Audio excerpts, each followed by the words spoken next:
Dito na naman tayo sa Kevin on Keys. Ngayon naman ang kanta natin ang Lead You ng Ridley's. Shoutout po kay SYE5599 dahil siya po nag-request ng kantang ito. Kaya maraming salamat po sa pag-request ninyo. Strings ang gamitin. So yun po, large section, string 23. Piano, MX61. Yun, so ang intro niya, ang chord na natin ay E. Tapos B over D sharp. Ito D sharp, B. Tapos A. Ayun, A sus to ginagamit dito. Ayan, ayun. Ganito. A. Pero yan, dito ko nilagay. So A sus to. Yan. Pero dapat ganito. Pero para lang kita ng kamay kanina. Tapos babalik ulit sa E. Pero yun sa mababa. Sa verse naman, pero sa atin lang kayo dito. E.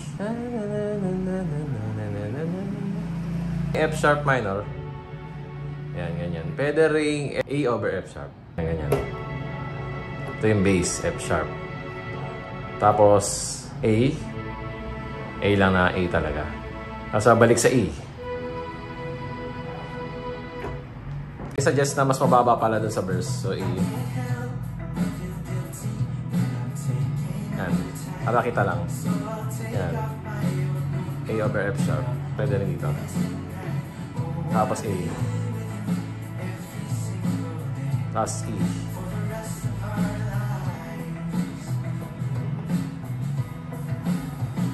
Two times lang yon, tapos chorus. Sa chorus, B. Yan. Tapos A. Sa pangalawa, B uli. Pero parang A major 9. So, ganito siya. Pangatlong ulit, B. Tapos C sharp, tapos A.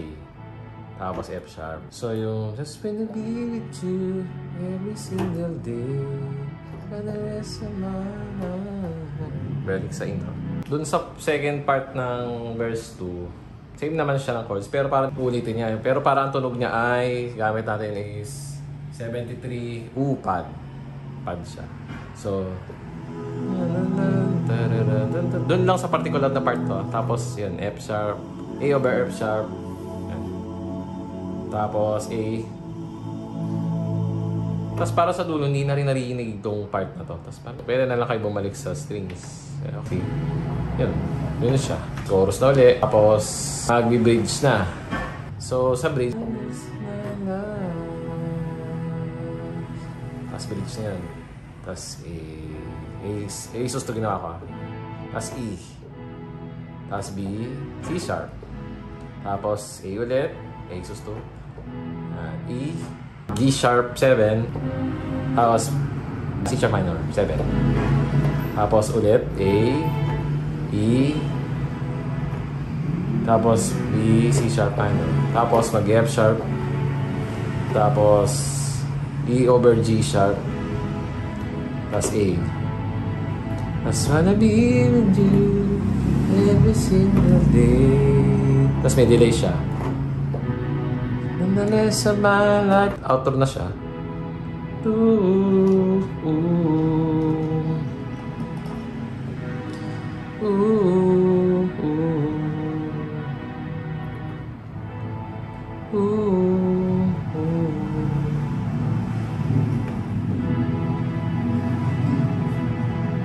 Yung sa dulo, outro, tapos dun sa E, hindi na sila nag-E.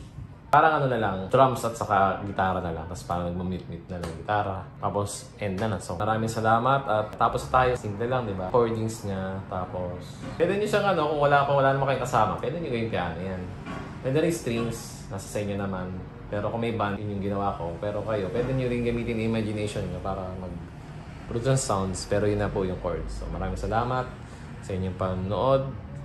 Susunod na mga videos ulit.